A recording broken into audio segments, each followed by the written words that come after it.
I'm going to read a couple additional scriptures here that talk about this. So first we're going to jump back in Titus 1:9, where he's talking about eldership qualifications. And he says, he must hold firm to the trustworthy word as taught, so that he may be able to give instruction in sound doctrine and also to rebuke those who contradict it. So again, we see there the importance of it, to know it, to teach it, and to use it to refute contradiction. Right. 2 Timothy 3:12 through 17 says, indeed, all who desire to live a godly life in Christ Jesus will be persecuted, while evil people and impostors will go on from bad to worse, deceiving and being deceived. But as for you, continue in what you have learned and have firmly believed, knowing from whom you learned it, and how from your childhood you have been acquainted with the sacred writings, which are able to make you wise for salvation through faith in Christ Jesus. All Scripture is breathed out by God and profitable for teaching, for reproof, for correction, and for training in righteousness, that the man of God may be complete, equipped for every good work.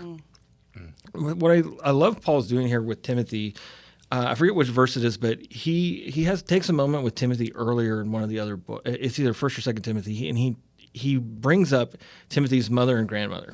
Yeah. Right. And he's like, look, you've benefited from their knowledge. You've benefited from their teaching. They have been, essentially raising you. Yeah, right. And absolutely. Right. Yeah. That's the context of what he's talking about here.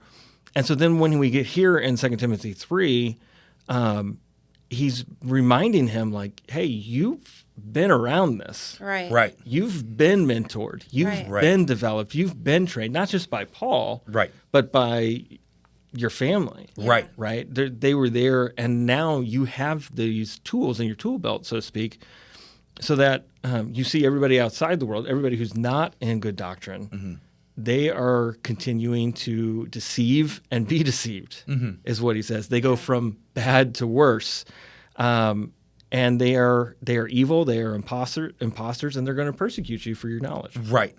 Well, and I think it's funny as you were saying that too, like even just in the context of Timothy, like Paul is mentoring Timothy, just like Paul mentors Titus. Like this is a mentorship. Yeah. But that mentorship, it began even earlier. You know what I mean? It began with someone else. It began in Timothy's case, like you said, with his mother, grandmother, and they were pillars by all accounts. And so, I think it's really interesting to see that the generational pour-in of teaching comes from somewhere. Yeah. You know what I mean? Like your teaching is generational. It doesn't like, it's not just your mother, it's your grandmother. And I think Carly even talked a little bit about that, like in her story of how her faith has been informed by her mother and her grandmother. And I'm sure there's people out there who can go back, their father, their father's father, their father, you know what I mean? They can go back.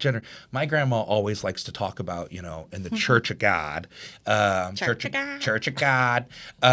She always likes to talk about her grandmother she was around when the Church of God started, which was like in the 1880s. And so like she goes back to her and talks about like how we're here today because of her. And I do think there's a danger in that because there can be legalism, tradition can usurp sometimes. Well, and there's a lot of pride in it. Yeah, right? but there's also there's knowing that it's the idea of the Catholic Church in the way that the Bible talks about the Catholic Church is in the universal church, not the Roman Catholic Church, but like there's this idea of knowing that we can trace our heritage back to Jesus. Right. And I think that that's so important when it comes to mentoring and sound doctrine is you got the sound doctrine from someone who got the sound doctrine and it all goes back. If it doesn't go back to Jesus, it's not, that's what makes it sound. Well, and what I think is interesting too about Timothy is like, so from the time he was an infant, like he had his mother and his grandmother, pouring into him. And then as he got older, like he kind of pivoted and had Paul, right? And so like it kind of is like it shows the importance of like while it's so important to pour into your own kids and your own family, like just the idea that like he was a man, so it was like a man relating to another man, the importance of that. And then I kind of talked about that in the sermon is that like we need to look outside of our bloodline, right? Yeah. Right. Well, it's like if you look at like what Aquila and Priscilla do with Apollo, Yeah. Sure. Right? Like there is a mentorship that happens there. You know, there's Absolutely. correction because this doctrine wasn't sound. Right, yeah. You know, but I think that's as Carly just said, that's a huge challenge within the church. Is it's really easy to look in your family, Yeah. but the biblical model is God's family. Yeah. You know, it's not Yeah. just your blood; it's Jesus's blood. It's all of us. Well,